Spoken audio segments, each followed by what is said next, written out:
hoping for the best always. Thank And you. I'm interested in what you're showing today too. Yeah. Okay. Mary Sue? Okay, I am, yeah, we got customers. Okay, I'll come back to you. No, it's okay. I just can't take my mask off. I am Mary Sue French, and I co-own Cabled Fiber and Yarn with Beth Witters up in Port Angeles. And we have been involved with Twisted Strait in one form or another since it first started. What was that, 10 years ago with the fiber web thing? Maybe. Don't know if it was that long ago. Yeah. Close, maybe. I'm kind of thinking I think it was 2012. Okay. So almost 10 Anyway, years. so we are very supportive of this event. We would love a place to have the alpaca processed. We don't own any fur animals ourselves except our cats, but we have a friend that owns alpacas that gives us the fleece every year. So we call them our alpacas because their fleece is all nice and roving on our shelves here. I say, if you're not picking up poop, Mary Sue, they're not yours. No. I agree. Can't call them yours. Okay, but we do pay for the shearing.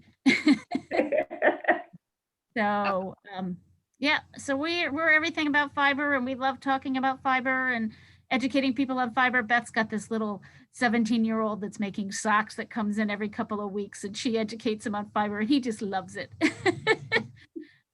So. Okay, well, thank you. I'll mute myself. Okay. Kelly, are you available? Hi there. I'm Kelly Seaman. I live down in Olympia, Washington, and we moved here a couple years ago, decided this is the place we want to stay. Came here from Tokyo and lived all over before that. I am a fiber artist and a knitwear designer. And the only fur baby I have in my life right now is an Australian Shepherd who does produce a lot of fur, but not anything I want to mess with.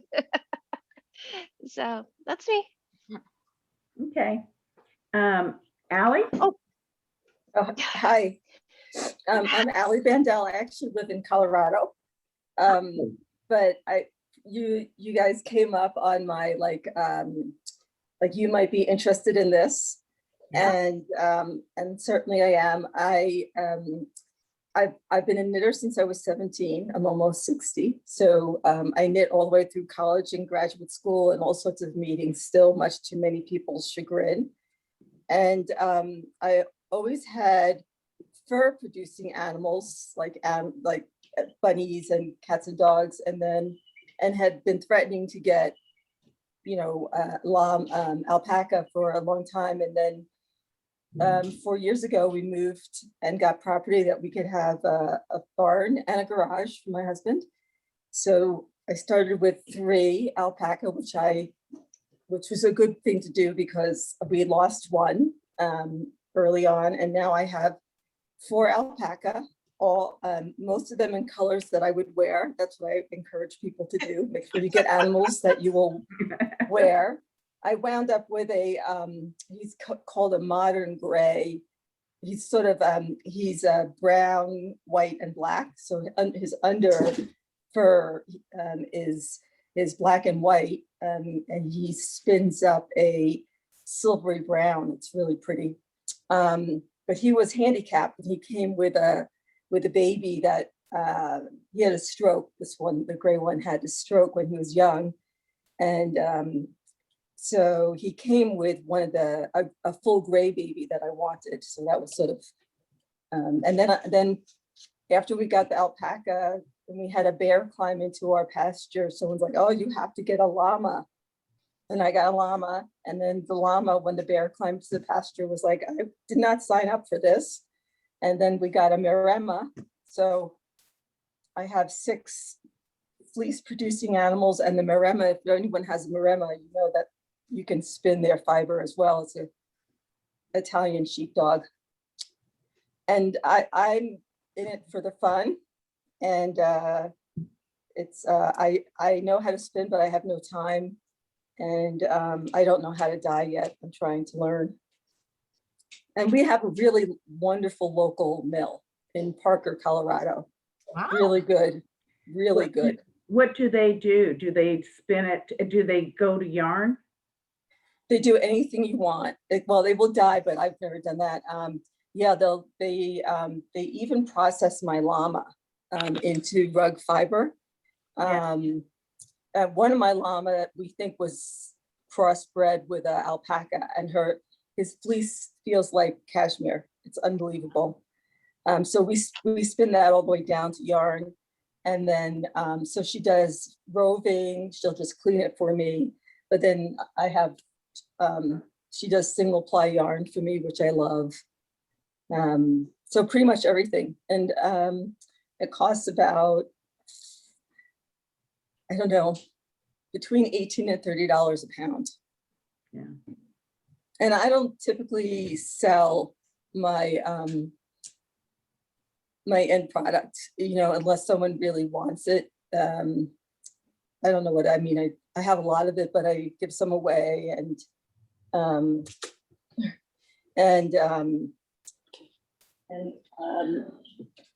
don't know. I haven't gotten around to trying to sell it just because it's. Well, it's nice to use. Well, it's nice to use, and it's not my. It takes a remarkable amount of energy, and then I have to deal with people who are like, well, I didn't think I needed this much, and it's like, right. So Yeah. I'm not a storefront.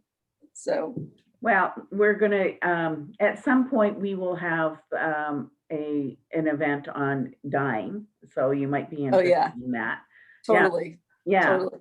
And So my keep an boys eye are out. literally like right outside my back door. So if you ever want, I could go out there and show them to you at some point today. Oh, yeah, that would be fun. Yeah, after we finish our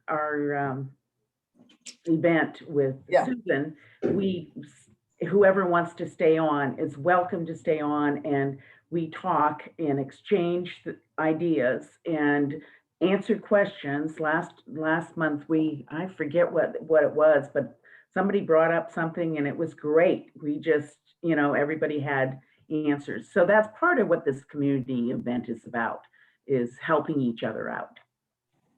So Faye? Hi, I'm Faye Ani, and I am a felter Mhm. and not a knitter. I love fiber, and I'm a card maker and sewer and gardener. And that's about all. I enjoy the people that I've met in the fiber world so much. It's just a great community. And where do you live? I live in just outside Port Gamble. Oh, okay. So between Port Gamble and the Hood Canal Bridge. Okay. Well, then you get to use the fiber shops down there. Oh, yes. Yeah, very grateful for that. In fact, I'm going in there tomorrow to visit. And Yeah. yeah, it's a great community. So nice to have you here. And let's see, Jenny. Hi, sorry. I'm trying to get on. There you are. Hi. I have a farm, Barn Swallow Meadows in Kingston, Washington. I've been a member of Twisted Strait, I think for 3 or 4 years. Mhm. And I'm actually outside right now trying to weed my strawberries while we do this. So that's why I had my video off. Sorry about that. But I have Shetland sheep. I learned about Twisted Strait from Jenny Watkins, and she has talked to me about Susan. And so I've just been so excited to meet her and really looking forward to the event today. I haven't learned to spin yet. I really hope to spin. But I just, one of the things I love about having the farm is that I get to go from sheep to final product. So it's just, I thought this was a really inspiring presentation to zoom into today. So I'm just grateful to be here. Oh, great. Good to have you. Enjoy doing Thank your you. strawberries while you listen. Oh, well, yeah. Well, if you saw them, you would be like so sad for me. It is really bad. Um, before I get off, I just want to let you know that my daughter is also on the call. She's a student at Evergreen and her mic is broken. So she's not able to introduce herself with words, but I think she left you a little note in the chat to introduce herself. Oh, okay. Okay. Yeah. She's And that Zoe. must be Zoe. Yeah. That's Zoe. Yeah. Yeah. Her mic literally just broke a few days ago. And you can imagine for an online class, that's not a great thing. No, I see Zoe down here, but yeah, okay. Thank So you. thank you. Thank you. Thank you for doing this. I'm excited to hear the information and to connect. It's really nice to see everyone. Thank you. Okay. Thank you. Lily, are you available? Yeah, I'm here. Yeah, we just see some beautiful flowers. Yeah, I don't have video. I do have audio, but no video. Sorry about that. That's okay. If you can listen, that's great. Yep. I'm in Cold Spring, Kentucky, Oh, and recently retired. So I have been kind of delving into different fiber arts that have always interested me, but I just didn't have time to get around to. Doing some needle felting, which I quite enjoy. Learning to crochet and to knit kind of at the same time. I think I like crochet much better. It seems to be easier on my hands, and always been into sewing, garment sewing particularly. well, nice to have you here. Thank you. Okay. Robin Nelson. Are you there? Oh, you can't talk. Okay. Robin says she can't talk right now, but she's a beginner, but grateful to be here. So, well, welcome, Robin. And we'll maybe later you can chat, or it's just nice to have you here. And then Lee, are you there? Are you here, Lee? Do we imagine this is Lee Johnson? I don't know. It just says Lee. Yeah. I'm pretty sure it's Lee Johnson, and she's probably on her phone, so she probably can't talk, but she can listen. Okay, that's good. And before we introduce, What about Ronnie here? before we introduce Susan, I'm going to Ronnie, and Ronnie is our new president of Twisted Strait Fibers. So yeah, and she is very gung-ho and enthusiastic, and she's really bringing us all together. So you will really enjoy Ronnie's enthusiasm about Twisted Strait Fibers and everything, and her ideas too. Okay, Ronnie, introduce yourself. I already did partly. Yeah, my name is Ronnie. My husband and I have a homestead in Paulsboro, Washington. It's the Smith Shire. We raise finished landrace sheep in addition to a lot of other animals. We use the sheep for fiber and for meat. So, I don't want to send my fiber far away. So that's my main driving goal to get this co-op up and running, is that I don't think we should have to send our fiber far away, like Michigan and, whatever else. So, yeah, I am dedicated to getting this fiber co-op up and running. So hopefully these events will inspire you guys to, be excited about that also. So, yeah, I don't think there's much for.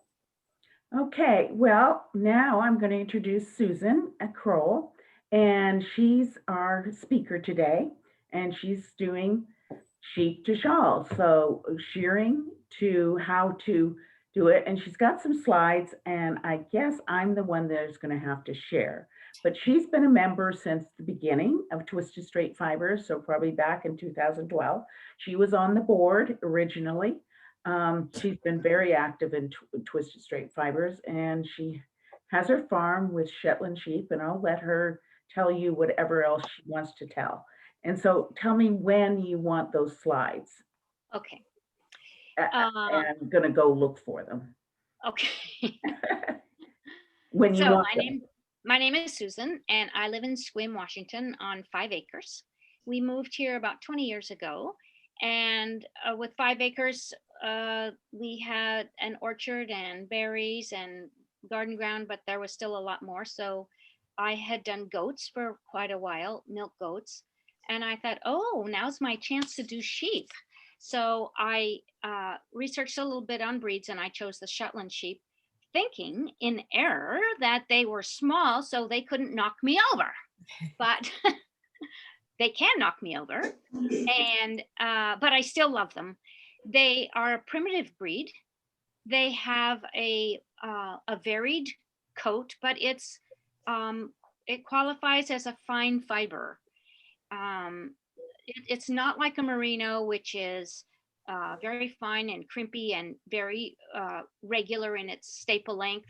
A Shetland can have as many as 5 different coats, going from the guard hairs all the way down to the very fine undercoat, which is famous for Shetland lace.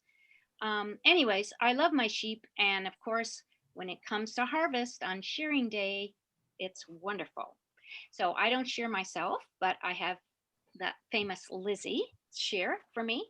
And she's great. And she's very good with handling the sheep and not making them bleed, which I really appreciate. And when she shears, I don't have any pictures of the shearing, I'm sorry to say, because I wasn't with it at shearing time.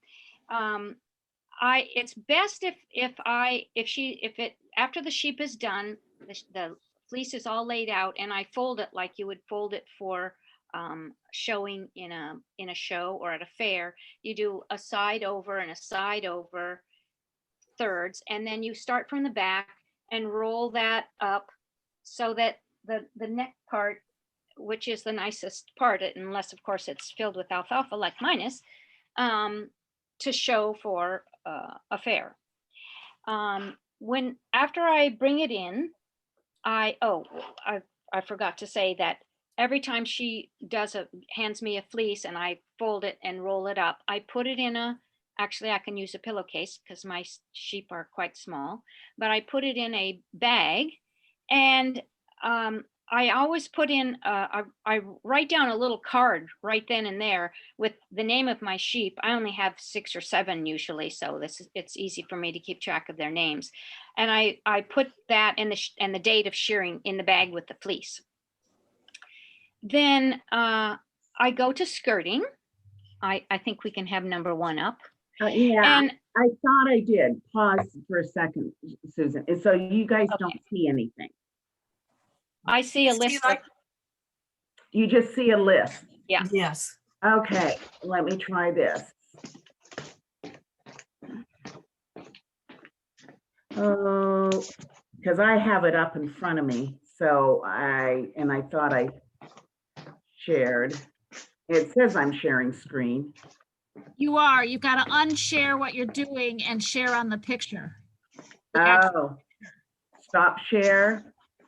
Well, but then it went away. Oh no, wait, there's a picture. Share and then click the picture. Okay, so then I do that. Okay, can you see it now?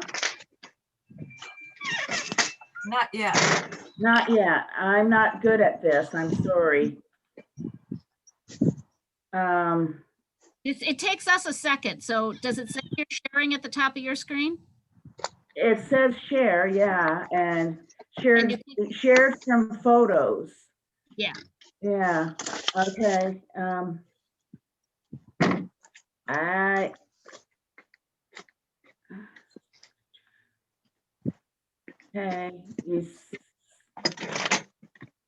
Terrible to be under the gun, isn't it?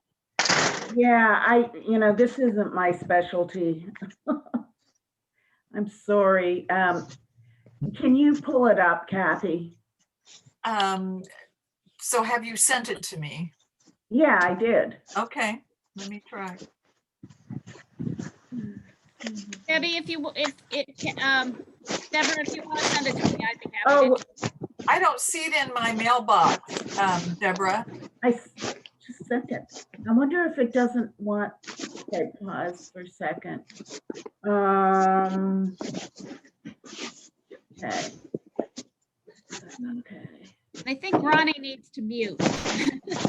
Oh, sorry. Okay.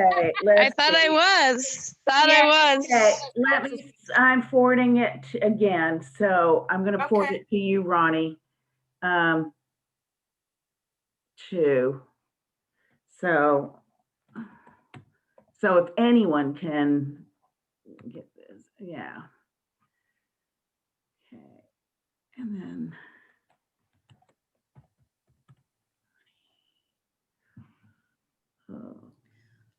So,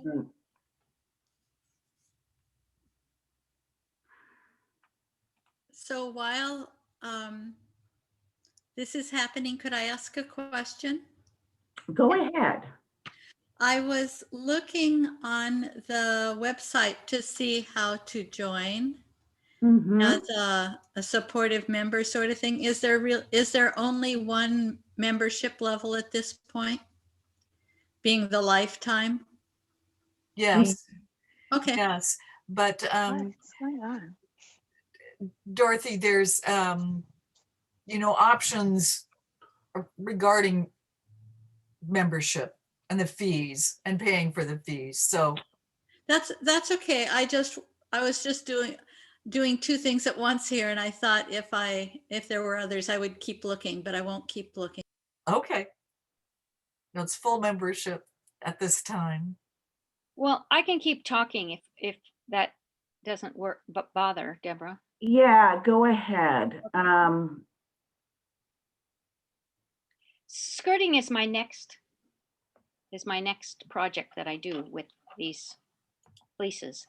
And before I get going, I weigh that bag that I put or the pillowcase that I put the fleece in, and I so that I have a starting weight, which is a raw fleece weight. And then to skirt, I'm picky about this. This is where I start my process my way. Ronnie had a video that she did with Marcia, who used to shear sheep, and it was very informative about the skirting. When I skirt, I lay it out on a screen of some kind. I use a fire screen, an old fireplace screen, which I prop up so it's at my height. And I know I only have 6 or 7, 8 sheep at a time, unless I have a big lamb here. And so I kind of think that I'm doing this for myself. So this is my guiding principle. If there's something that I don't want to deal with on the next step down the line, it goes away. So if it's got too much VM in it, if it's at all felted or is poopy, then it's not something that I want to deal with, and I don't want to wash it. I don't want to spend the time to wash that kind of stuff. So I put it in the waste pile, which I use. It's not wasted, but I have smaller fleeces. Shetland fleeces, anywhere from 2.5 to maybe 4.5 maximum pounds. So I'm very careful. So what I do in my process is I make sure first of all I take up a lock, and I make sure that it is strong from top to bottom, which Ronnie showed on her video, I think.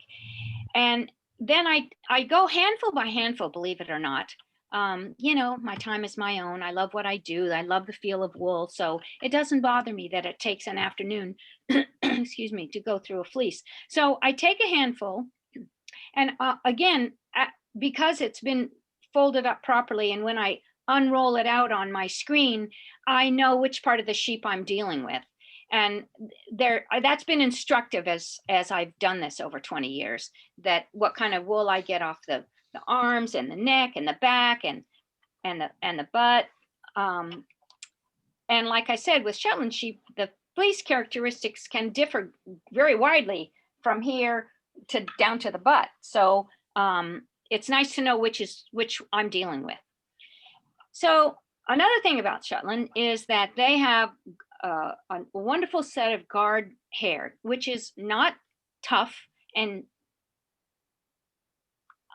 coarse at all, but it does its job. It carries dirt and grease from the body, and it moves it up the fiber to the tip. So I can get a handful of stuff that looks real junked up, but I tease it apart, and what do you know? That's just been those guard hairs doing their work, and that's going to wash up fine. So that's another thing that I do. I pick up a handful, I shake, shake, shake, shake, shake to get as much VM out as I can, and then I tease it apart. And I'm interested in investing that time because of the tippiness of the locks, and also because when I wash it, I'm going to have that much more exposure to the water and the soaps and the things that are going to be working for me getting that fleece clean. So I pretty much tease every little bit of it and then put it in a sack. So it's time consuming, but that's just what I like to do because my next job down the line is going to be just that much easier. Okay, washing. Washing, I'm going to give you all the connection to where I learned about washing sheep, which is AbundantEarthFiber.com. She's a fiber mill over on Whidbey Island, and I worked with her doing, well, there were several of us that combined Shetland sheep, and she did a project for us. Anyway, she has it's called a Modern Wool Podcast. So if you go to AbundantEarthFiber.com, you can click on Modern Wool Podcast, and it's episode number 3. And she goes through the whole thing of how to scour a fleece. It's quite detailed, but it's good. So just basically what I do is I take the fleece and I put it in a big tub outside, and I fill it with water from the greenhouse. And I let it sit in there for 24, 48 hours, 2-3 days, whatever. And it just soaks. Now, this is not at all harmful to the wool. It's fine. And what it's going to do is basically take dirt and some VM out. And of course, my sheep being primitive sheep, they're into everything. So they're dirty. They're not just greasy, they're dirty. And that's why I kind of pick it when I tease it in my skirting process and then put it in the water, and even more stuff falls out. Then when I'm ready to wash, unfortunately, I only have my kitchen sink to do this in, which fortunately is a large sink. But, and I'm only using water out of my hot water heater, which is not hot enough. It should be from 140 to 160 degrees when you wash the fleece. So what I do is I fill the sink up with my hottest water that I have available to me, which I am imagining at 120 in my residential hot water heater. And I have a big stock pot that I heat water up, and I put that in as well. And I put in soap. I use Corvus or Orvis, which is I think it's a pH neutral soap. I'm not really sure, but it seems to do a good job. Again, everything that I'm telling you is on the Wool podcast. And again, I let it sit for maybe 10 minutes, 15 minutes in that bath while I'm heating up the stock pot again to go into the other sink to do my rinse. And I do that sink at a temperature that's fairly close, although it's not as hot as my wash bath.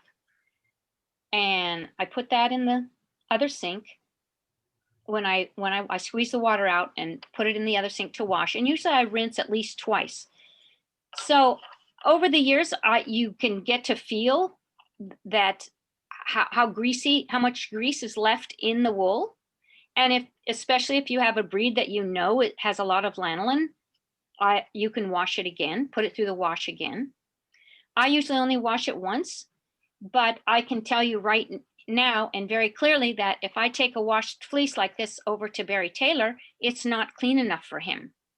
Now, I myself don't mind it at that stage. I like if there's a little residual lanolin in mine because I make garments for outerwear, barn, weather. So I'm not uncomfortable with a little bit of lanolin left in mine. Whereas Barry, he likes it squeaky clean. But then again, he has industrial equipments, which he's worried about, which I understand. So I do take things and I get lovely things back from him. Okay, so then when I go to dry my fleece, again, I either spread it out on my fire screen, and this is propped up. My fire screen is opened out and propped up on the back deck on a railing and a table, a picnic table. So I'm getting air circulation from underneath and air circulation on the top. It's also on the north side of the house, which hopefully is not in the sun yet.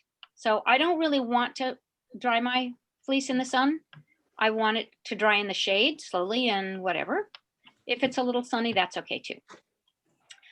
If it depends on the season, if I can dry it inside by the wood stove, that's also a nice option because the wood stove takes moisture out of the air, bingo, just like that. So that's a pretty quick dry for me too. Why do you want to avoid the sun, Susan? I don't know. I just don't think this, I mean, the sheep are out in the sun all day. I don't know why I think that. Maybe it's not important. I don't know. I just, the sun bleaches things. Ah. I don't know. What color are the sheep? Most of my sheep are, well, I have 4 black ones and 2 light brown ones at this point, and a medium brown I have, yeah. So, but, I've had sheep with with damaged tips, if it's too sunny, I think. I don't know. Kathy, I'm ready to share. If you give me sharing capability, I got the pictures up for Susan. Okay. And you should have sharing ability right now. Okey-doke. I will share. Did you get it? The pictures? Yep. Okay. Yep. So there's washing. So if I go so back, that's my tub. I didn't put water in, but that's my tub. So do you this see is my setup for both. I see skirting, yes. Okay, you let me know when you want me okay, I will.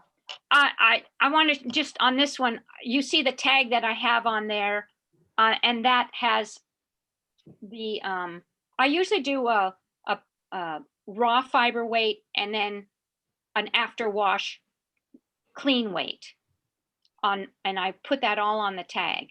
So you can see maybe that it's on a fire screen and the fire screen is balanced between the railing of the fence and a picnic table. Again, this is so that airflow goes up from the bottom and also it gets air from the top, which helps in drying. So I'm sorry for another dumb question, Susan. So that's one fleece. No, right? I like them. That's one fleece. What is it? That's one fleece, yes. And so the sheep is all that color. Yes. Oh, all right. Oh, no, the picture might be a little, No, because it looks gray this is not brown and white and yeah. Yeah, if you saw the sheep, it would not look like this at all. It would be way more colorful. Okay. Why is that? I don't know. Because well, this has not been washed. I don't think this fleece has been washed. So what color is this guy? Well, I call him like oatmeal. It's a wonderful color to dye with. But he's a single color. This is just a unprocessed fleece. This is an unprocessed fleece. Right. And he's basically the same color. Like there are some Shetland that have spots here and there, and that gives them fancy names, cat mojet and all this stuff, which none of mine are like that. None of them have spots of color, if that was your question. Anyway, I do keep track of the pre-washed and then the washed fleece and how much then is going to be ready for spinning. So, okay, this is my wash setup of just a big bucket, and I fill it with water and let it sit for 2 or 3 days, one day, whatever my schedule demands, or whenever I have time, then I go do it. So then I wash it in the sink and then I dry it out on the screen. Do you put soap in it? Yes. Okay. I use Orvis paste. I can't remember what she recommends on her wool podcast, but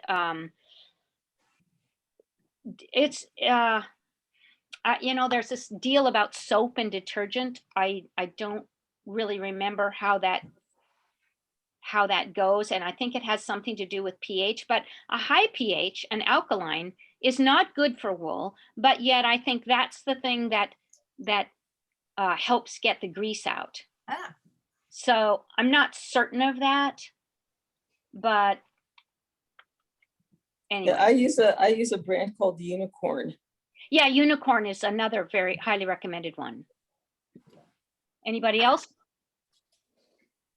You know, I've heard something about Dawn, but I've heard both good and bad about Dawn. Dawn is Not good. well known in the kitchen for cutting grease, but I've also heard that it's a little rough on fiber.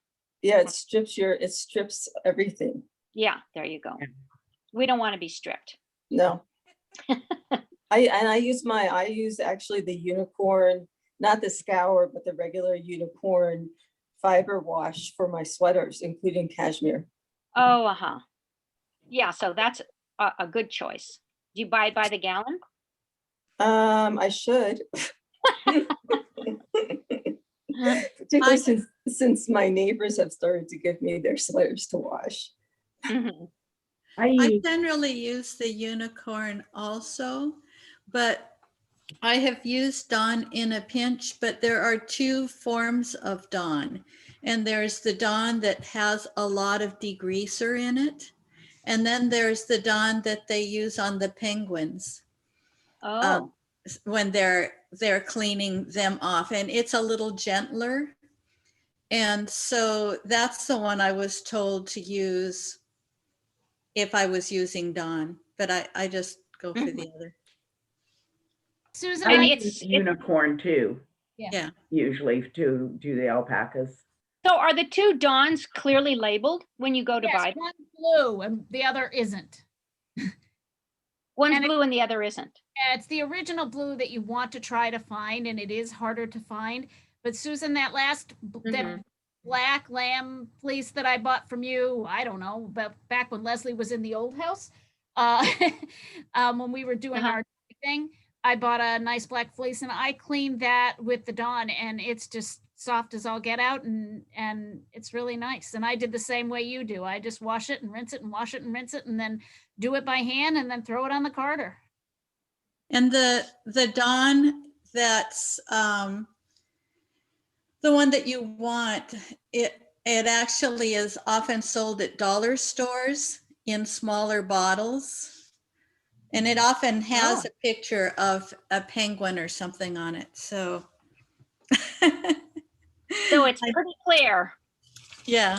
Yeah, so Susan, Okay, so after I'm drying the fleece. yeah, well, it could be skirting, but it's also drying. It says it's labeled drying the fleece. Oh, it's labeled drying. Okay. So I don't, needless to say, with 6 or 7 sheep, I don't spin everything all at once. So I have to talk a little bit about how to store my stuff. I prefer to store it in a fabric bag rather than a plastic bag, and then in a plastic tub if I have enough. So that's how I like to store. I have had a moth problem, and oof, it's frightening. We would go around every night chasing moths, but anyways, I'm past that stage. But it's no fun. I'm just telling you, if you have to deal with the moths. Okay, carding. I have just a regular little hand carder. I wish I was like Mary Sue and had a big. Oh, that's a dying one. Those are dying ones. So, and what I do is I like to work with one whole fleece at a time. I don't just do a little bit and spin it and do a little bit and spin it. I card the whole fleece. And what I do is I send it through, send something through a carder, and I peel it off the carder and I put it in a laundry basket. And I card up the whole fleece that way. And I usually, at that point, I think I usually send it through the carder twice. If I'm blending, I will do the same procedure, but I might do it 3 times through the carder on that first run before I put it in the laundry bag. Okay, I mean the laundry basket. So the reason I talk about putting it in a laundry basket is because after I've carded the whole fleece, I take that laundry basket and I lift up all of those things and I'll take a slice off this way and put it through the carder again. That time, it looks quite uniform in its carding this last time, and I'll take it off the carder and into a rolag. So I go through, you know, it's not precise and it's not perfect and it's not pretty, but I always think that if I'm going like this and taking slices off of every single bat that I put down on there, I'm getting my fiber mixed much more, whether it's because I've blended or just because I have Shetland sheep and they can have 3 to 5 different coats and types of fiber in the fleece. Okay, and then I'm ready to spin. And then I spin from the Rolags. And again, I like to take a one whole thing and spin it all the way through. So I'm consistent. Well, as consistent as I can be, which is probably not too consistent, but that's okay. It works enough for me. Okay, so are there any questions on that one? It's pretty easy. You know, it's a lot easier to send it to somebody too, like you're so lucky to have that processor in Parker. Yeah. Well, And- I wouldn't, mine would still be in raw form. Yeah, right. And they sound quite reasonably priced too, which is Yeah. nice. Yeah. Okay, then I'm on to dyeing. So that'll mean another picture. So I'm kind of a nature girl, so I much prefer doing natural dyes, and Deborah and I did a natural dye study group for a year with our guild, with some guild members, and it was amazing to me, you know, the colors that I can get. So all of these are natural dyes. Now I will say that they're not my sheep. They're mostly not my sheep because I don't have anything white. Now I love dyeing with a slightly variegated fleece, which is an oatmeal color or a taupe or a very light gray. That makes beautiful, beautiful dyed yarns. I also say my particular preference is dyeing at the yarn stage. I have dyed fleece and I have dyed roving, but it's not so fun.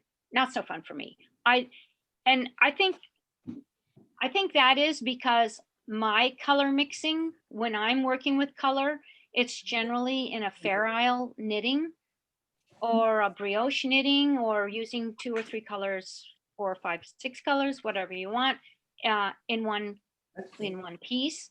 So I don't need, and I don't have any experience with the variegating like a skein dyeing. I don't really know anything about that, or dyeing a roving that's got all beautiful colors all mixed in. I don't know anything about that, so I'm sorry I can't talk about that.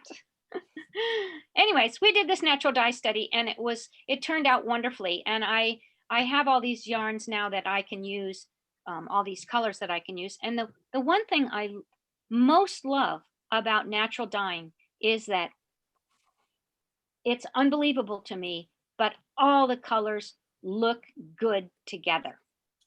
I don't have to be careful that I don't mix purple and yellow or green and red.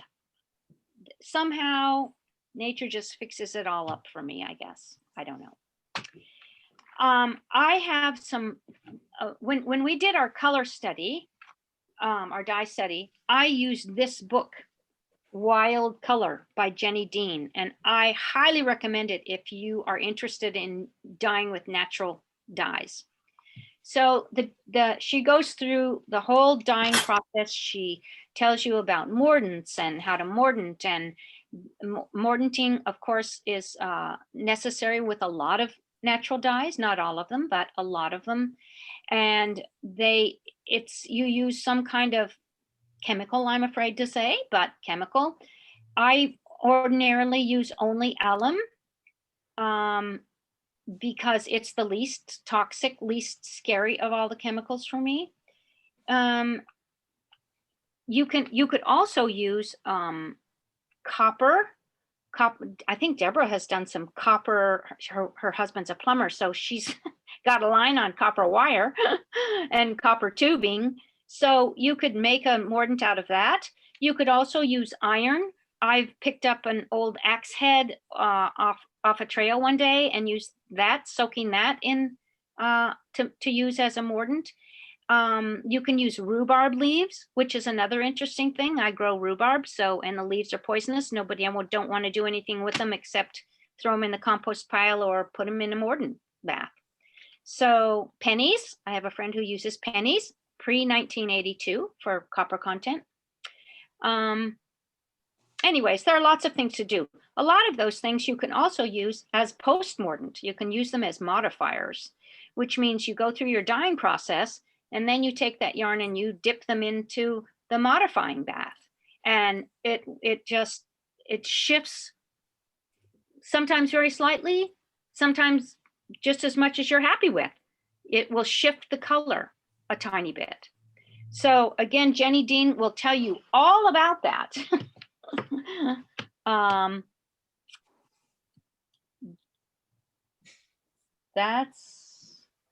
she has a whole list of modifiers as well. And of course, beautiful pictures to show you what your modifiers will get you. Okay, this is something that I did a long time ago. And I just wanted to tell you that even though I really like dyeing with oatmeal colors and light gray colors, this was done on a darker brown. You can see on the top that the top swirl is the base of the color that I used. Now, I didn't use natural dyes here. I think natural dyes maybe would not have done this kind of thing. These are Mother Mackenzie dyes, which is kind of where I started with Judith Mackenzie.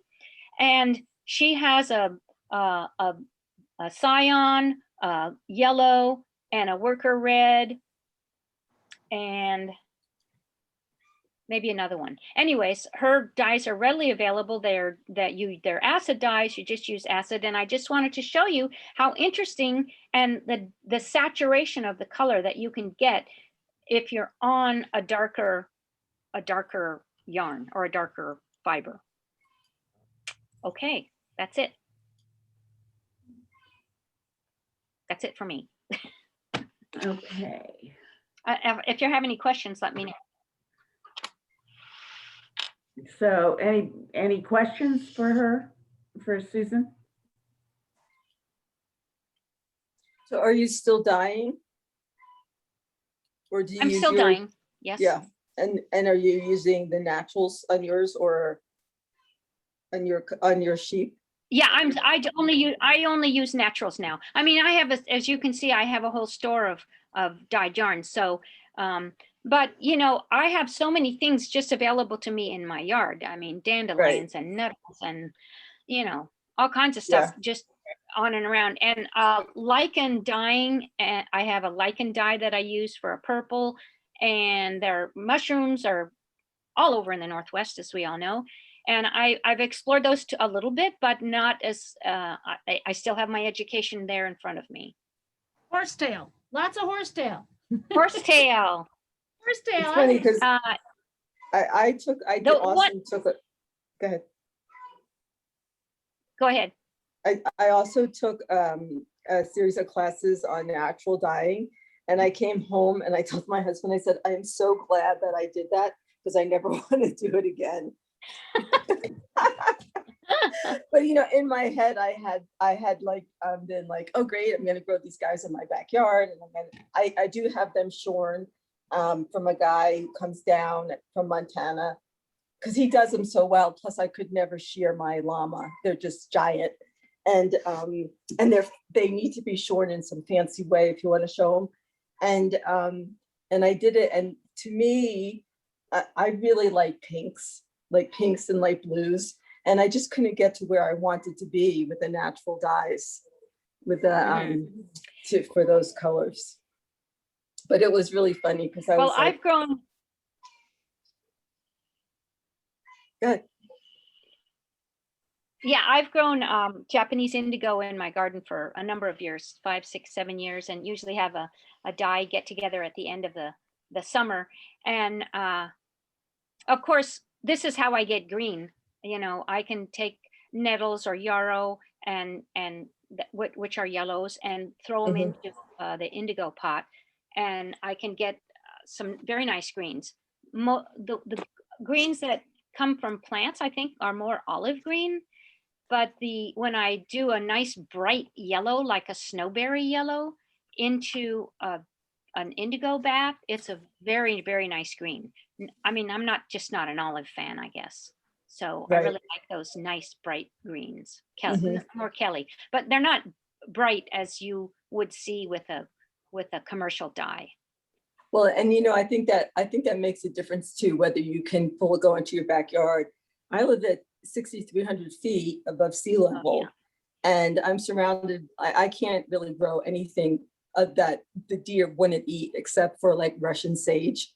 And so I still would have to go out, and although the local botanic gardens has a natural dyeing group, but it adds a much more complexity.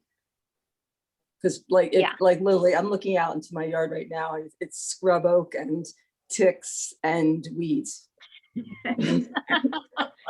Don't even venture out there. No, well, and we have a couple visiting bears recently, so yeah, I'm not going out there. Yeah, there are dye houses who supply natural dyes, like in powder forms. There's Botanical Colors and Maiwa, and they don't all come to mind right now because Is it Dharma as well? I think someone sent me a kit. I haven't done Dharma, it. I know gives Yeah. I think they use those are acid dyes. I'm not really sure. But. No, they have some natural dyes too. Anyways, they're easily Powder form. Yeah, they're easily available, readily available. So Yeah. So Susan, oops. And Susan and I have had a lot of fun doing dye days together. We haven't done it for a bit. I think we're due maybe this year, see how COVID goes, but I think most of us can get together now. So yeah. And I dye with all 3 dyes. I love the natural dyes, and I love the colors they give and everything, but I also use fiber reactive dyes and acid dyes once in a while. So Susan, do you have a garden planted with all these things, the yarrow and the Japanese indigo, or is it just growing wild kind of out in your fields? Well, the Japanese indigos I cultivate. Okay. So I have that. I save seed from year to year and replant, because it's not a perennial. These other things, let me tell you, this is the Northwest. Things love to grow here. Yarrow is all over my place. Nettles is all over my place, and nobody seems to want to eat those things. So there's plenty for me to dye with. Okay. I did try growing madder one time. A friend over in Port Townsend gave me a start, but it takes 3 to 5 years to get. You have to grow it that long in order to get the root to have color in it. So I did that one time, and I thought, well, I'll just use powder. But I've grown coreopsis flowers, and let's see, what other things do I grow? Marigolds, of course, they're easy to grow. Some red sunflowers, so you can use that, that are there. There's just and certain leaves of trees are good. And bark. Yeah, and bark. Bark from the madrone. Yeah. Wow. Black walnuts. Walnuts. Snowberry. Yeah. My neighbor gives me black walnut shells. He's got a walnut tree, or not black walnut, but walnut tree. Yeah. The hulls. Shells. Yeah, the hulls. Yeah. And they give avocados. Avocado skins. Yep. Wow. Yeah. We've dyed with that and got a beautiful salmon color. Mm-hmm. Really? Yeah, don't forget to throw the pits in there. It'll change up the color nicely. Actually, it's very similar to what you're working on, Kelly. Yeah. Ah. Yeah, she said amazing. she likes pink. I was thinking, well, she should try the avocado. I know. Yeah. So was that dyed with that avocado? This one, no, this one No. isn't, but I have some yarn that I dyed with Yeah. avocado. I have a farm stand like a quarter of a mile from my house, and the woman there makes fresh guacamole for sale. So Mhm. anytime I want, I just contact her and she gives me all her pits and skins for free. So I dye a lot with avocado just because I love the colors. Yeah. Yeah. And so do you use modifiers? Oh yeah, I play around a lot, but often I just use alum. And then for like when I mordant my yarn, and then for modifying, I brain fart. Well, acids or alkalines, usually they go. Citric acid, vinegar. Oh yeah. No. Caustic I'm trying soda. to think of something. There's something else that's eluding me in my brain. A different metal that I like to use, and I can't even. Chrome? Huh? Chrome. No, not chrome. Not chrome. Mm-mm. Those are. I mean, sometimes I use copper, and sometimes I use. Gosh, I can't Iron? even think of the metal. Huh? Iron? Iron. Yeah, sometimes I use So iron. do you make your own iron dye modifier? Yeah. Yes, my Or husband really, hates it. yeah. He'll find jars of things and he's like, "What is this mess?" I'm like, "Don't touch it." So I'm making rust, honey. It's important. But, yeah, the pennies are fun. Somebody mentioned pennies. One time I don't remember. I did this in where was I? In Japan. We added something I've never seen anybody else add to pennies, and it created this ice blue color that was just the most amazing color on the planet. I'm gonna have to look up my notes. I keep notes because my brain's not so good. So Well, let us know. Yes, how to get the ice blue. Yes. yeah. Yeah. Oh, and I was gonna say about natural colors, because I'm kind of a 75% natural, 25% not. But I had a teacher once tell me, you've got to stop saying, you don't like to dye with chemicals, because natural dyes are still chemicals. Just because they're earth created chemicals, they're still chemicals. And I'm like, oh, I guess so. It's true. Yeah. It's not nasty chemicals. It's just- Or Yeah, but you know how some people will say, I don't chemical dye, but if you're dying, it's all chemistry. It's all Right. chemistry. Exactly. So Kelly, I'm curious where you're located in Olympia, if you don't mind saying, since you have a farm stand. yeah, I'm near Jay's farm stand. So I'm in West Olympia, on the edge of Olympia, southwest, near 101. Like you're heading towards Shelton. Yeah, I'm out that way. So right on the edge of town. Sorry. Thank you. My daughter is a student at Evergreen. So I'm just right down there. Yeah. Oh, very cool. I'll try to stop by. Thanks. Yeah. So if anyone wants to put their email in chat so that they get the newsletter, or if you didn't, it's not just through Eventbrite, Kathy keeps track of that. I can do that. Yes. Well, I also should give myself a little plug that if you want to see some of my things that I have made, I'm more of a structure person. And like I say, my color work has to do with combining colors in a knitted structure, for example. Anyway, I have a lot of things for sale on the Twisted Strait Fibers website that you could look at. She does, and they're beautiful. And products. And if you get to see her knitting in person live, it's fabulous. So I wanted to ask you, Susan, so I was lucky enough, you had some of your Shetland wool for sale in Heidi Dasher's shop, The Artful You, and I bought some that you had dyed with indigo.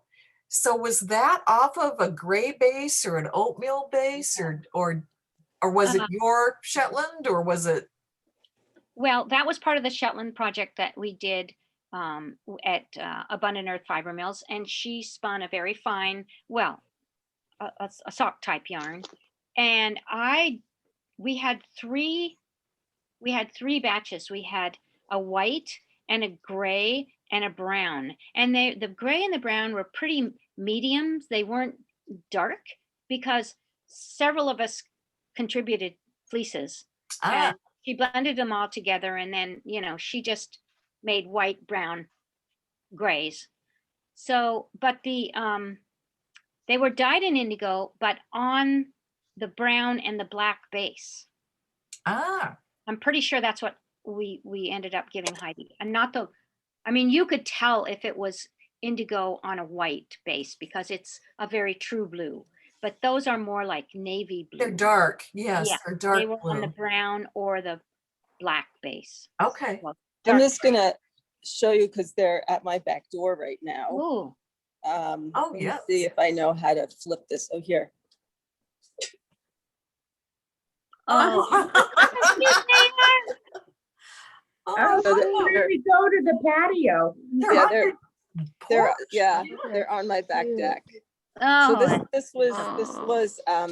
this is Gavin. He's a light silver, and he came with this guy over here, Jake, who is a modern gray. But if you could see, Jake had a stroke. This one side, his side of his face is frozen. And then this is Andre the Giant. He's a Oh. full Argentine, about 500 pounds. And then, oh, he's a bigger animal than we're used to seeing, I suppose. and then, what was that? He must be a bigger alpaca than we're used to seeing. Oh no, he's a llama. He's a llama. Oh, he's a llama. Yeah, Yeah. so if you Oh, look at it's him, beautiful. yeah. Wow. He is Yeah. beautiful. And then this is Chewbacca. He's a llama. He's sort of small, and we think that he was somewhere in his line was he was crossbred. His family has alpaca in him because his fleece, he's not gonna let me, he's soaking wet, but his fleece is knits up like cashmere. This is Jake. He's handicapped. And then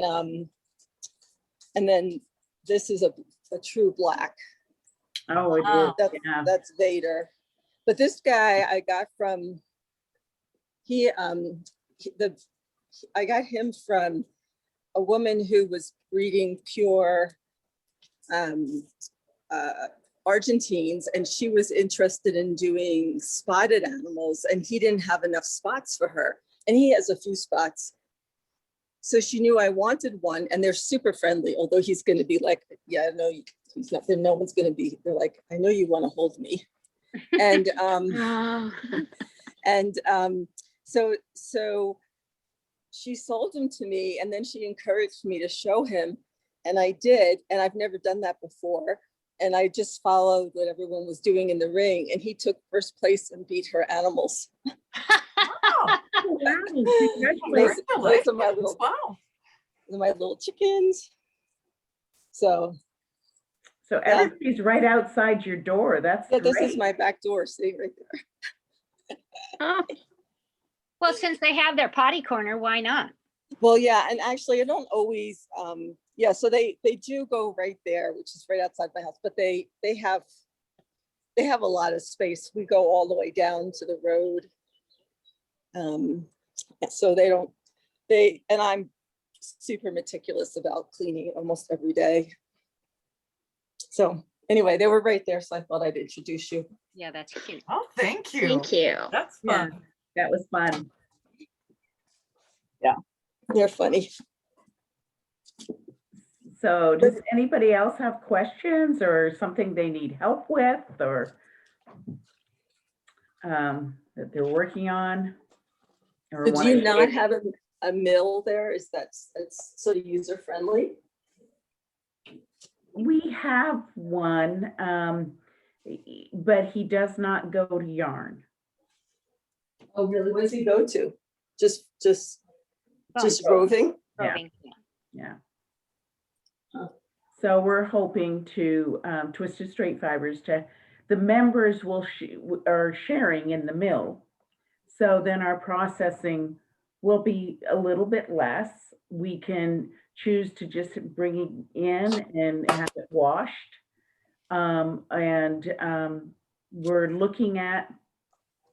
We're getting closer to getting our equipment. Then it will take it all the way to yarn. But we're one step at a time. And but we are getting closer. I don't know. Ronnie, Because I've used a few different mills, and I found the mill that I'm using now, I just super love. And the first mill I used, I was really unhappy with my end product. It was too inconsistent and it felt too rustic for me. So I've changed a couple times, and now I'm really happy because actually we have this mill, and there's one in Estes Park, and there's one in the Yampa Valley, which is out by Steamboat Springs, about 200 miles away. So, Dorothy, would you like to show that shawl that you have on? Yes, please. I'm curious to see it. Oh, you have to unmute, Dorothy.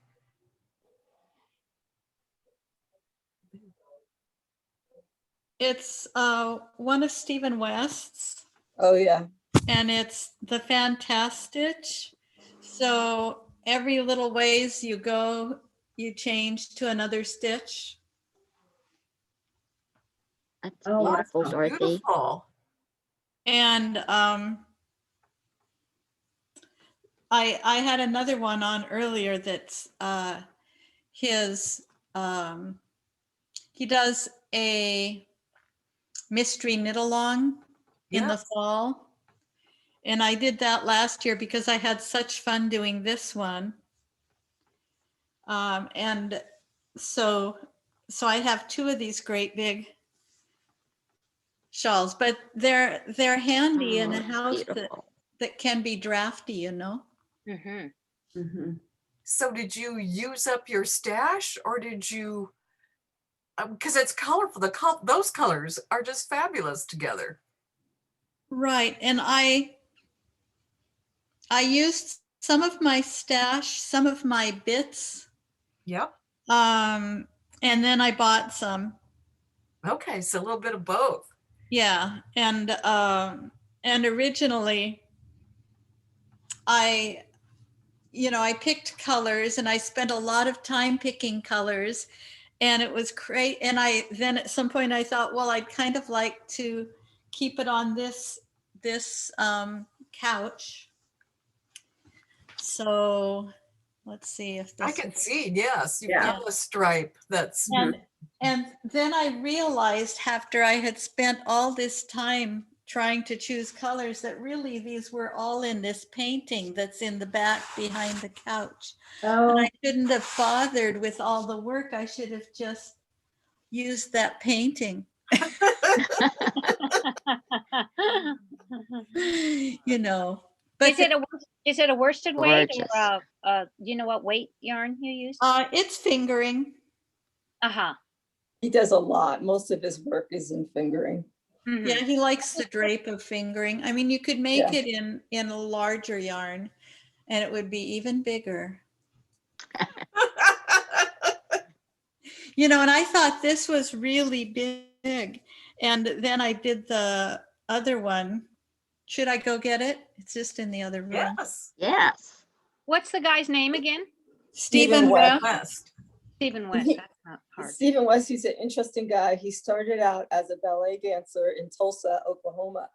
Whoa. And he started knitting in, while they have a lot of downtime. And then he became this prolific knitter, and then a knitwear designer, mostly scarves. And now he owns Penelope and Steven in Amsterdam.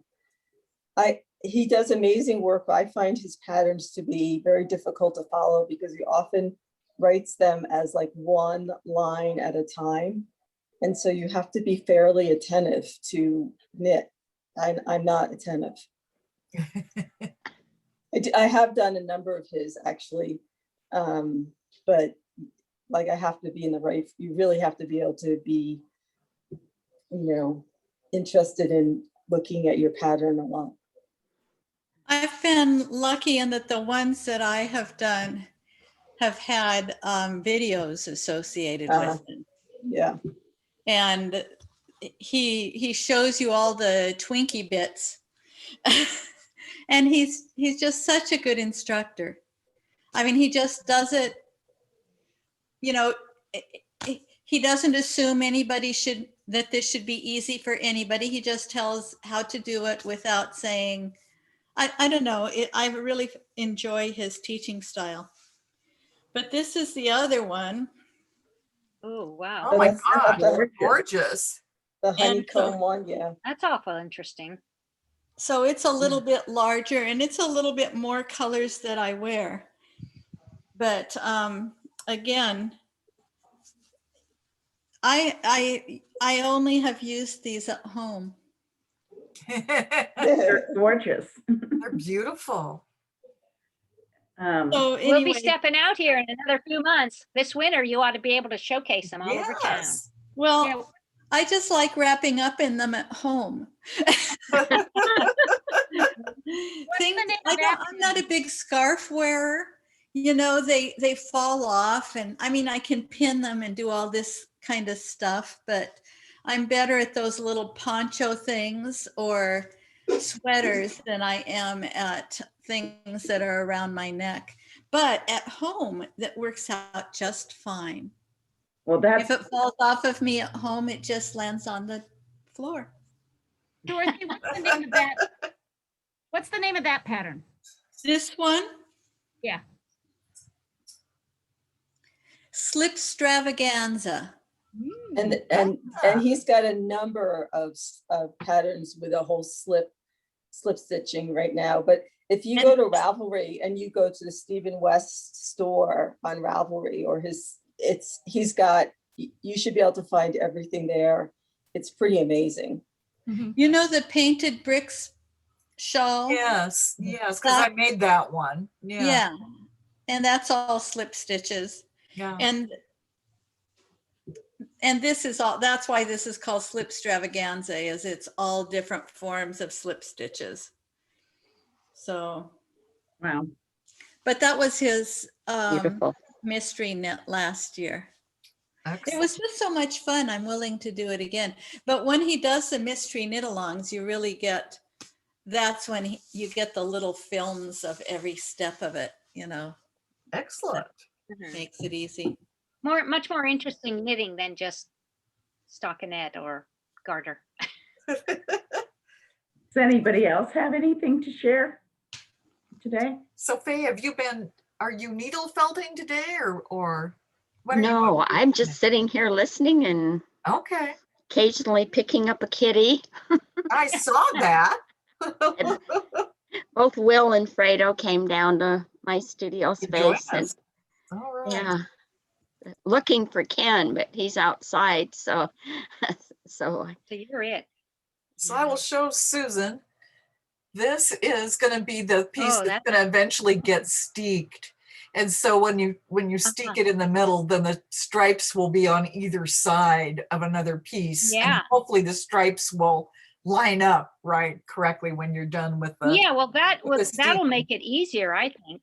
to do the- Yes. And to do so the steek. um Got the yeah, and so this was my hand spin. So those of you who joined us several months in a row, you might remember seeing me spinning this.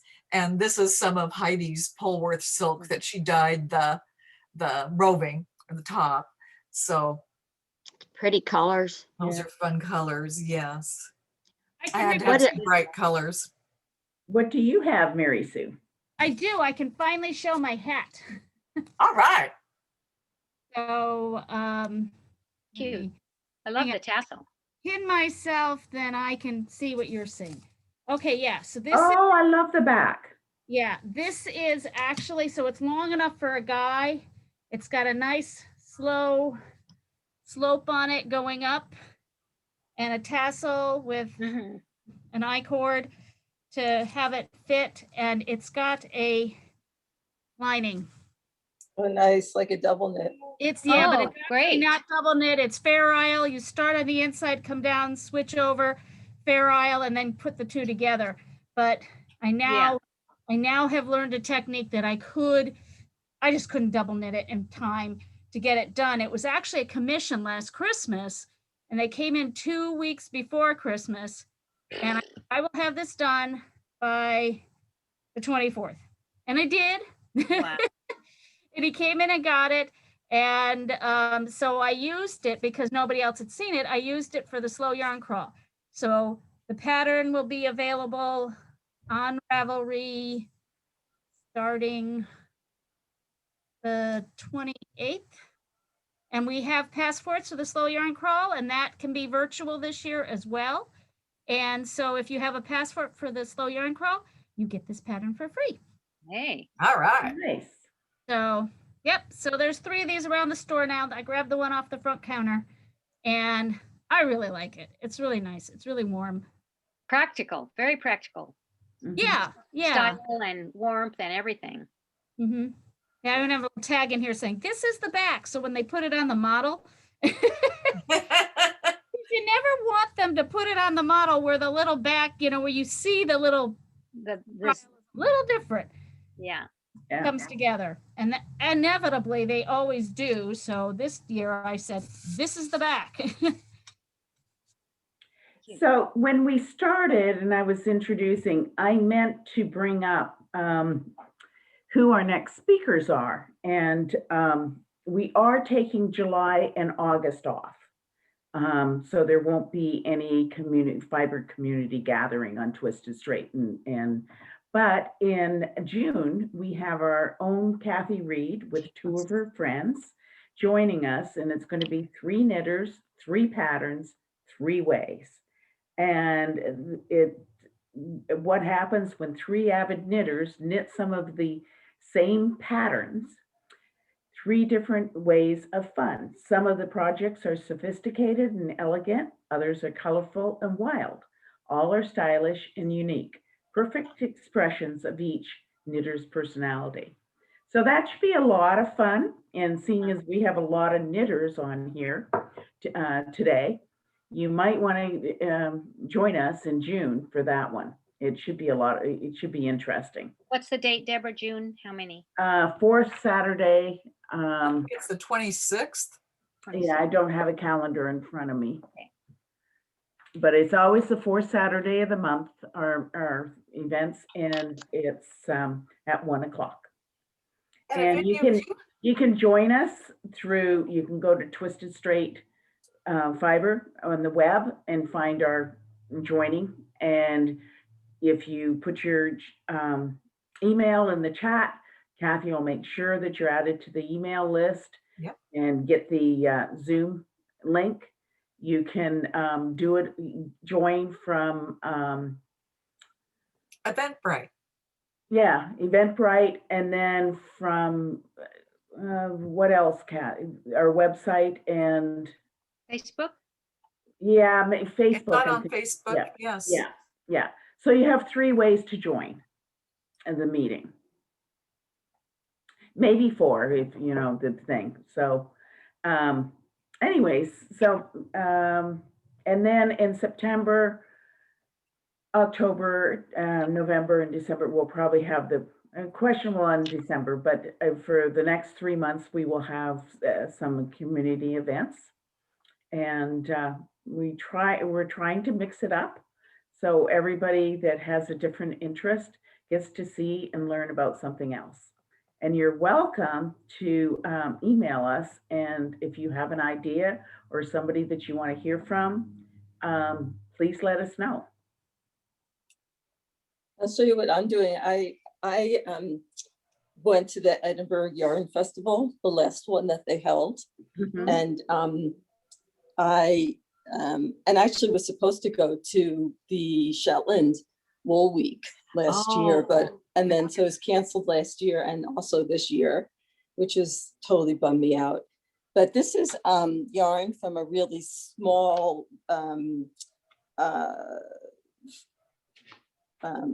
farm on the Shetlands called De Gilpin, and it's all Shetland, obviously, yarn. And she has really different fair out patterns. So I'm making a really cool sweater with her yarn, non-traditional. Oh, that's really nice. Oh, Yeah. Mhm. And And the who's the designer, Allie? it's Digilpin. Just Digilpin Mhm. and in Scotland. And this top, even though it looks like stripes, it's cabled. So it's Oh, a fun. Fair Isle cable. So Uh-huh. I sort of jumped in. I'm not a big Fair Isle person just because I have got enough stuff going on up here. So I didn't, it's pretty cool though. It was an amazing, overwhelming, like an amazing experience if you haven't been to one of those events. So we're gonna go back. I keep on saying that when if I ever take a sabbatical, I'll go and spend 3 months in the Shetland Islands Ooh, and fabulous. yeah, work my up there. dream. My dream. Yeah. Well, Yes. it's not that hard to do, really. I mean, except you obviously have to have the time, but yeah. And you This go is- you go in the summer months, I suppose. Yeah, and you try and go where you could help them, like in the late spring Lambing. shearing. Hmm. You know, you want to be there for shearing. And actually, next weekend, I think they're having an open houses at the mills up in Scotland. And they're having a lot of Zoom events. If you want to see, like John Arborn and the Shetland Mills are doing some Zoom events because Mhm. Do they're you have a connection for that you could share with us of how to yeah, find? yeah. Actually, it was all on Eventbrite. Oh, okay. But if you get onto their emails, but yeah, I'll find it and I can forward this to you as well. And this is from my girlfriend she's also an alpaca farmer, and she's a big felter. And I often get her stuff that's in development. So she's a hand felter. She's not a knitter. A purple pumpkin. I know. I mean, it's the best. Well, there love it. aren't other colors of pumpkins nowadays. They're not. Yeah, not purple, but it does go in my space. Yeah, I like that. Yeah. I get the stuff that's in early phases. Mhm. That's fun. Prototypes. Yeah. So I brought a sweater out because it's my most recent project. Oh, But really, I brought it out because it's a lovely sweater pattern and it's quite easy. I mean, it looks difficult and it's not. And it's worsted yarn. And this one happens to be Targhee. And it's called Bee's Knees. And so it has Oh, it's beautiful. it has a strip of cabling down the front and across the back neck. Oh, wow. Nice. But the rest of this is a really straightforward pattern. beautiful, Dorothy. And so it's very cozy and warm, and it's called Bee's Knees, and I recommend it to anybody. All right. Okay. It's good. I just finished also Weekender Light by Andrea Mowry. And it's the third time I've knit that one version of her Weekender. And every time I do it, I redo the neck because I really don't like the way she did the neck. So I ripped out the whole neck twice and redid it in not following the pattern because she makes a boat neck and it cuts right across your, it's straight instead of a round. And it just cuts right across your neck. Does she put short rows on the back? I was thinking that she didn't put short rows on the back. She doesn't, and I have it. This is the latest version. I was thinking that I made something of hers and I had to put short rows in the back because it was cutting across my throat. Yeah, so she it's a straight Yeah. neck. So I pulled it out and I knit the last number. You can't really see it, but instead of just doing it straight, I knit the last 6 rows around, and I'm still not sure. I haven't blocked it yet because I want to wear it and make sure that it's tolerable. Well, if you make it again, you might try putting short rows on the back, Yeah, you know. yeah. I'm not sure I'm gonna make it again. I mean, it's a great shape though. Yeah, I really like the shape too. I like the shape of a lot of her things. Yeah. And who is Yeah. this? Andrea, Mount. Andrea Mowry. I tend to like simple shapes, and then I wear scarves all the time. I like cowls. I like howls too. Yeah, Yeah, I I like, don't have to worry about the ends falling in my soup and yeah. the Yeah. scarf falling off. It's funny because so much it, you know. it's funny. I always tie mine. Like I always have knots in mine somewhere. So I guess that's my safety net Solution. there. Yeah. Yeah. Solution for no scarf in the soup. Right. Yeah. Yeah. And just so you know, that alpaca, they're all cushed on my deck, like right outside. Yeah, they're fun. Yeah, They're I things I'm for- really sorry that the way I got the alpacas after the farm was kind of set up in our orchard. I can see into their alpaca shed and their run, but the whole field is blocked by the orchard and berries. And it really disappoints me because our neighbor, they cush in front of his place, and the way Right. he has his set up, we can't even see him, but it's his living room. And so Right. we're in front of his fence, and so he calls them his alpacas, and I have to say, no, Jerry, they're not your alpacas, but If you want to come and de-poop, no, Yeah. and they're sort of close to the house right now because we have 3 bears and they can't get into the pasture anymore because now I have a 14,000 volt pulsating hot Ooh. wire around after Take that, you bears. right, yes. But actually my guard dog was barking the other day and she's right out in front of the house and she was on the side of the house and she's barking towards the front of the house. I opened the door to I wonder if there's like a FedEx guy that she doesn't know walking up. And the bear was like literally, the bear that I saw was right in front of the house. And so as soon as I opened the door, I have another indoor dog, they chased him. And so I went out like 5 minutes later to get the dogs because I'm like, everyone's coming inside now. And I'm standing on my walkway and all of a sudden I hear this woof like that. And I look up and they had treed the bear and it was like right over my head. And it turned out that there were 2 of them and they were in the 2 trees right next to each other. And so now I don't even go outside without an air horn. It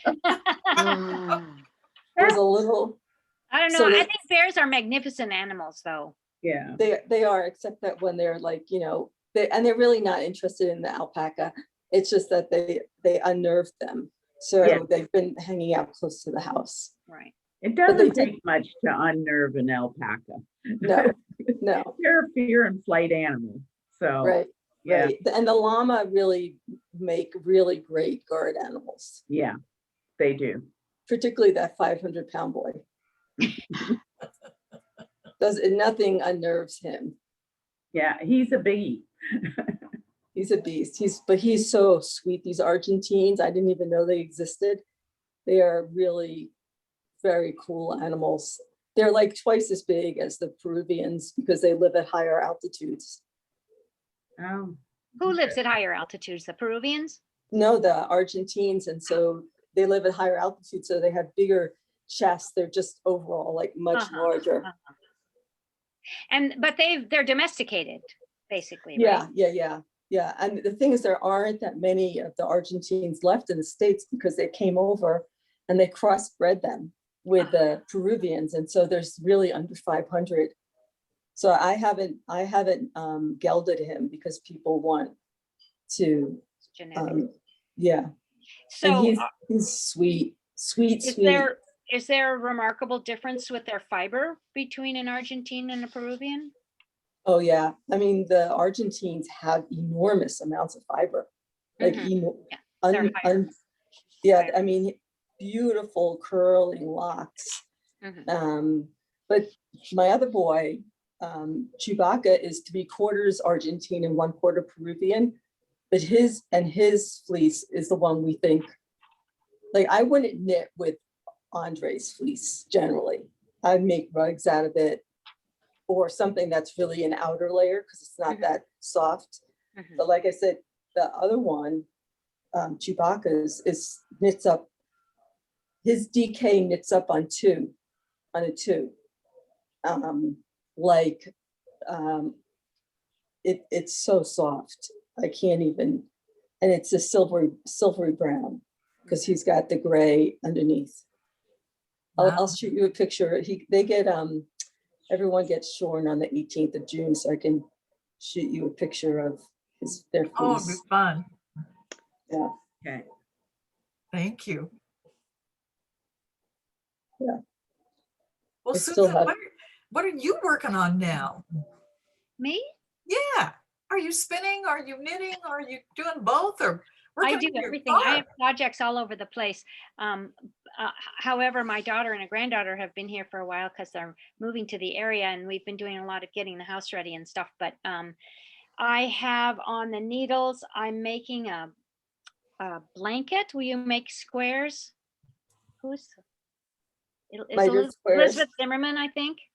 Oh. Elizabeth Zimmerman. You make Oh. squares, and it's a kind of a learn to knit thing, although Mhm. I already know how to knit. But I took 2 fleeces from last year, one a lighter brown, one a darker brown, and I mixed them with different colored llama wool that I had. I blended them, and so the colors vary, but they aren't shocking, and it's not, you know, like a black white contrast. It's a very different, more subtle contrast.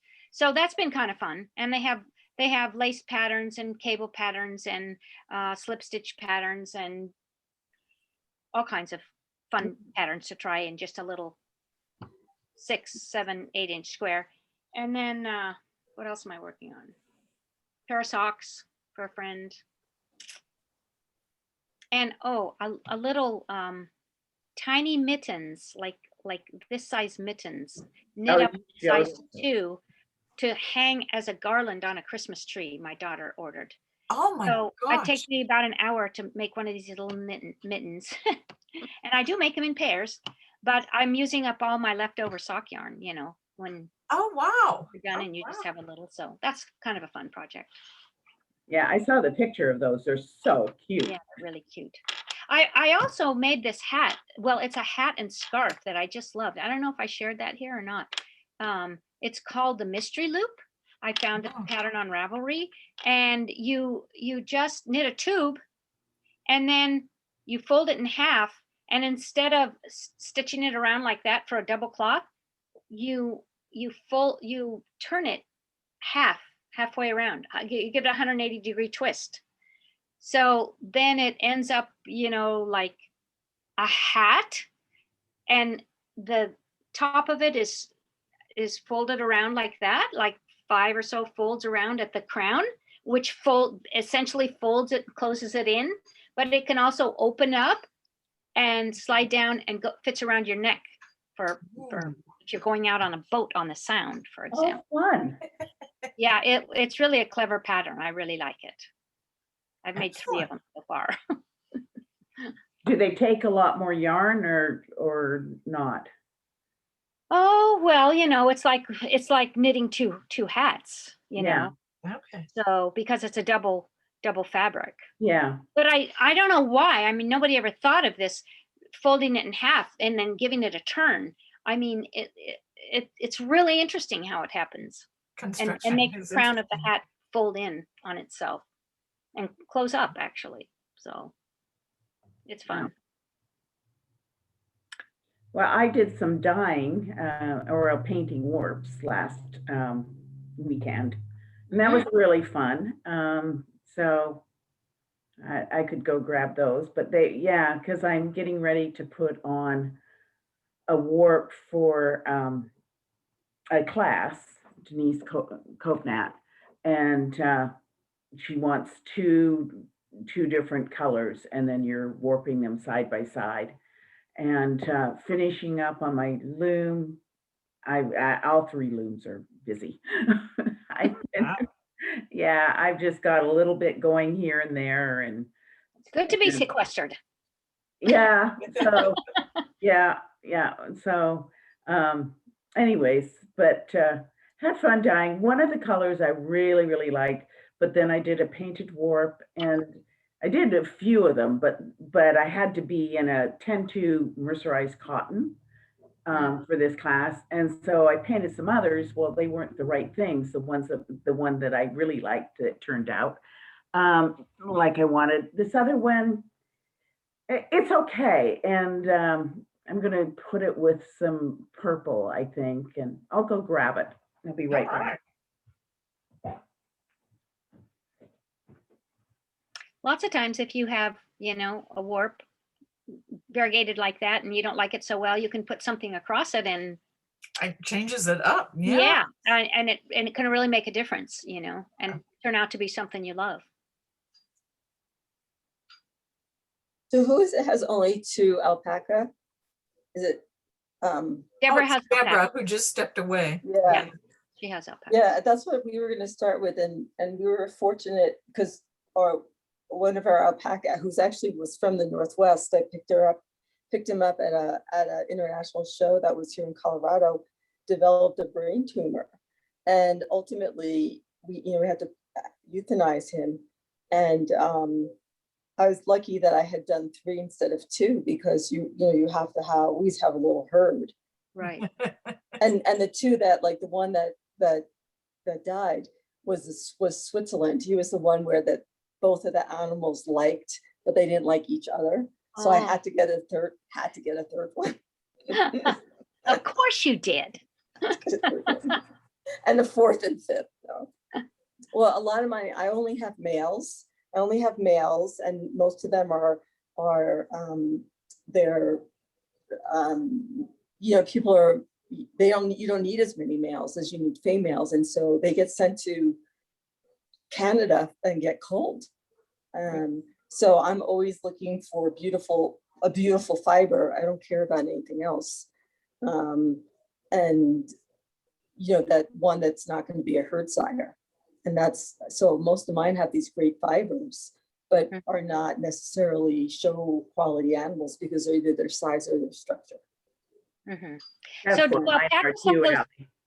Oh, I'm sorry. Do alpacas have those fighter teeth? Like, don't llamas have fighter teeth? No, yeah, llamas have fighter teeth.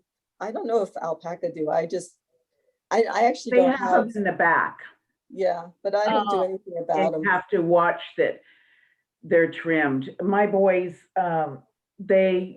one of them had to be trimmed, and then the other ones, they've never really grown out. Is And, that a and good deal? why do you trim them? Because, Well, because it depends on, they're in the back, and every time they're sheared, my shearer looks at them to Mhm. see if they could hurt the other animal, and a lot of times they don't grow out, but sometimes they do. And so you do have to keep an eye on them, because you don't want something that's really bad back there. And then they usually file off the front teeth, yeah. yeah, if they need them, yeah. Yeah. Yeah, I do that for the llamas, get their fighting teeth, but they do fight. They chase each other around the pasture, and it's absolutely hysterical to watch because they scream the whole time they're chasing. Yeah, they have fun doing that. Yeah. Yeah, yeah. My neighbors will call me and they're like, "Something's up with your boys," and I'm like, "Oh, they're just playing." Yeah. Roughhousing. Yeah. So show us what that's. Yeah, you're Okay. Purple. So this is my purple one, and that was, but it's not totally solid, but I really like how it turned out. I was doing that for one strand, and then this is my other strand, and this is the one I did because she wanted, you could do one painted and then one solid color. And so I did this painted and thought, well, I'll just come up with solid. It's this one that I'm not saying, but it's got Yeah, it's got some beautiful colors in it. You know, I have a little bit of purple, a little green, and it blends in. And I think it'll look nice on the loom. And then when I put it with this, I think I've run it side by side because they're going on the loom one over the other. I think they will blend nicely.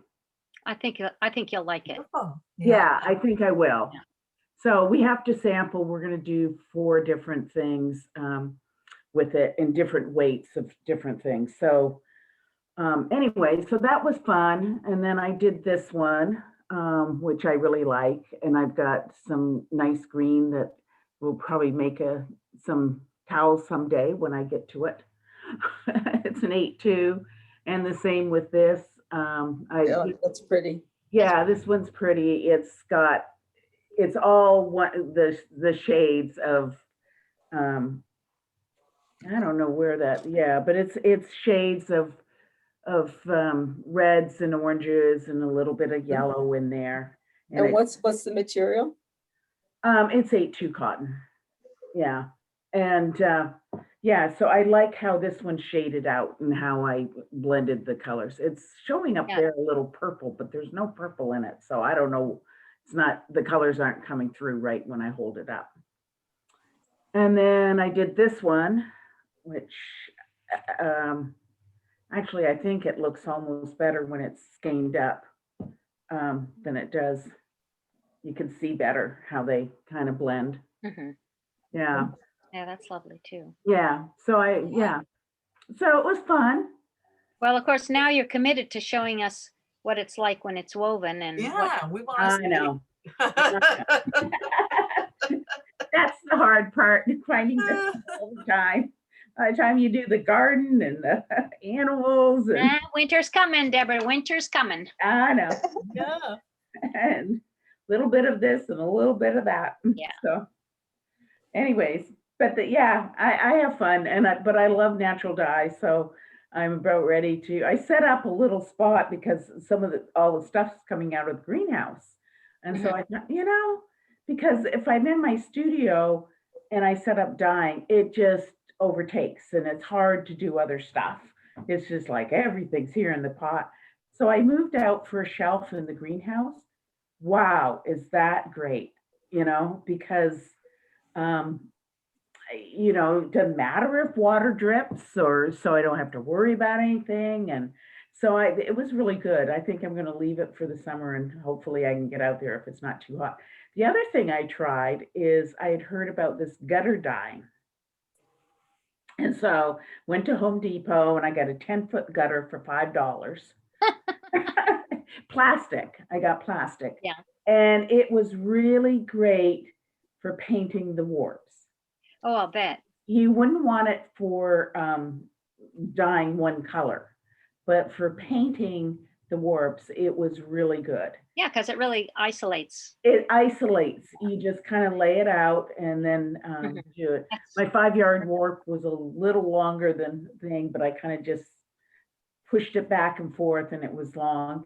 So yeah, the solid purple and this orange one, I didn't use the gutter because I wrapped it on some newspaper and did it that way because I wasn't going to be putting all the different colors in it. I wanted them to blend together. Wow. So, yeah. But I think I'm going to bring my dye pot out there because I've got got a lot of stuff in the yard to dye. And so it's like, if it's out there, I can just dump stuff in and be done with it, let it do its thing. So I kind of like it. Yeah. Maybe I'll keep. Well, thank you very much. This has been great fun. I am destined to listen to my niece's piano recital of her students. So I'm off to listen to that now. So very good. Well, lovely to see you, Dorothy, and hope you join us in another month. That would be fun. Yes. Yeah. And I'm going. Thank you for sharing your shawls. Yes. They were beautiful. Lots of work. Well, thank you, everybody, for sharing. Yes, thank you all. And thank you, Did you Susan. have anything, Faye, to share with us, or? Oh, Well, Faye makes lots of stuff. I have a lot of things, nothing in progress right now. But maybe next time. Okay. Yeah. Maybe Say next goodbye time to I'll. my- Yeah, plan on showing, because that's Yeah, really what this is about. Here's our Yeah. goodbye shot from Allie. It's all cooked. Yeah, it's really Yeah, they're nice all to Ready for nice the to captain? listen. And thank you, Allie, for sharing your animals. That was really Aren't they fun. funny? Yes. Mhm. Yeah. They I'm used to smart. raise Uh, goats. And I I have to did. run, 'cause I actually I'm was gonna I drop off. You raise goats? Is that what she said? Yes. I she's raised dairy goats. Yeah. Uh-huh. I That's what I- raised and showed registered Nubians. Oh, Yeah, wow. I did that. I had a dairy farm for 25 years. Woo. So I've been into goats milking. for about 35, but never showing or anything else. I just Yeah. milk and have kids. Yeah, I enjoyed. See, that was kind of my social. Oh, activity, uh-huh. was when the showing Yeah. my 4-H kids and Yeah. stuff. You know. I love So goats. They've got personality. yeah. Oh, I think all animals do. You Yeah, know, it's but I told Ken I think we should get some more chickens, but I don't think that would probably work. We live on a hillside, so it's trying to find a place for a chicken house would You're in probably not Kingston? work, but You but don't it's have a front fun. deck, you mean? Pardon me? You don't have a front deck or a back deck? I You wouldn't want to put chickens on You those. know what? The last we bring our hummingbird feeders in at night because we have had bears on our decks. So no, Oh, I yeah. don't think No, that would probably wouldn't work do. very good. No. Did you say you were from Kingston, Faye? No, we live between Port Gamble and the turnoff to the Hood Canal Bridge. Oh, yes. We back up to Highway 104. Okay. We're by Salisbury County Park. It's kind of just the entrance is just a few feet from our driveway. Oh, okay. But we're on the hill part of it. Okay. So yeah, and we have just a little less than an acre here. Mhm. So Yeah. and Well, most of that is lawn and flowers and rockeries and stuff. So Sounds lovely. mhm. yeah, It keeps us does. busy this time of year. Yeah. Yeah. It does. Or I think everybody's busy with their gardens and yard. So, but we're lucky that we can do that. That's right. Yes. Yeah. So, well, Thank you if all any- very much. Yeah. Yes. You're welcome. Thank you. And hope to see you next month, Faye. Yes. And Leanne and Jocelyn are going to be joining me, so it'll be fun. That I was going to ask who your knitters Yes, were. those are my Oh. knitters, so Oh, he knows them, and so I know. yeah. And Oh, they're that just, will be and they're just a fun. pick if anybody knows them, and just very creative, so they'll be very fun. Mhm. So I've learned a lot. That's I've been blessed. oh, and they're to both. knit with them.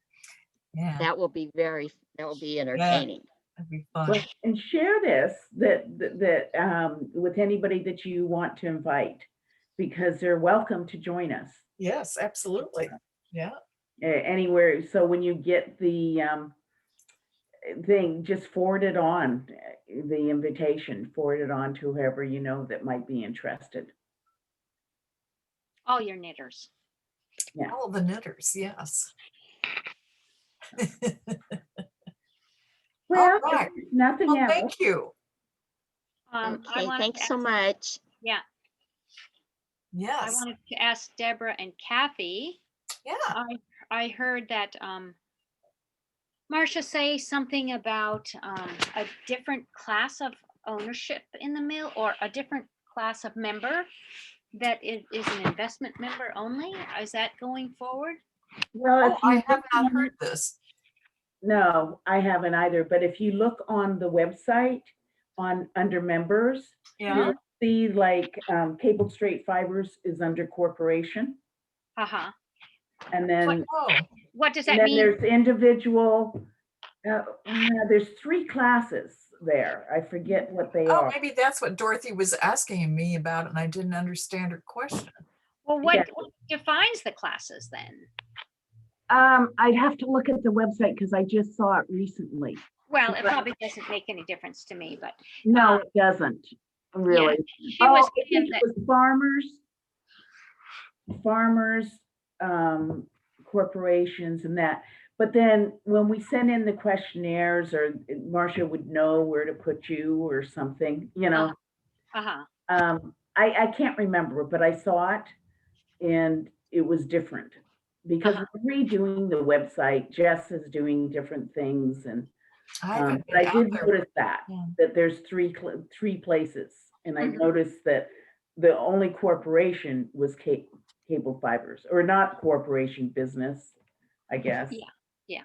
So maybe fiber producers, farmers, and Yeah. then fiber artists and friends or something. Well, Yeah, she's, if you look at the website, you'll see it. well, I think Marcia was thinking about this and maybe going to talk to John at the Northwest CDC, because somebody that she knew said, oh, well, I just really would like to give you my stimulus check. And I was like, oh yeah, we'd love We'll to. take that. Your stimulus check. We'd love to be stimulated. And so it was kind of a different class of Oh, maybe not even a member, but somebody who benefactors or something. We are doing that. We are trying to do that. And we have to do it through John with the co-op. To be able to take some investments like that, like kind of like what we're doing with sorting out with NOSSG, because Twisted Strait is not nonprofit. And NOSSG was not nonprofit. So now we're going to nonprofit, so it's easier to take charity, you know, and that they can write it off. Yeah, donation. But I think through John, we can take a donation and they will still be able to write it off. Oh, I see. If we use John with the co-op. Oh. A couple other things we can do using John. The co-op, because it's a big co-op and they are nonprofit. I see. So the donor gives it to John or to the Northwest CDC. I'm not sure how it's going to work. And then if somehow funnels down to us or something. Yeah, it funnels to us. For special. And there's a couple other things. I forget what the other thing, that them being a nonprofit, if we funnel it through them, we can do. But we have to funnel it through them. Can you remember what that was? It was last month, I think, or the month. No, John didn't really stay on for that meeting. I think it was the month before. I don't know. You might not have been there that month, Kathy. I don't recall. I know that I'd have to look at my notes. We've been trying to migrate some stuff internally, Susan, from our Dropbox over to Google Docs. And there was something about if we went through him, we could get expanded services for free for files and setting up file folders internally and keeping track of stuff that we can get. Yeah. And I think some of it we're going to probably go through him and to get that kind of stuff. Yeah, why not?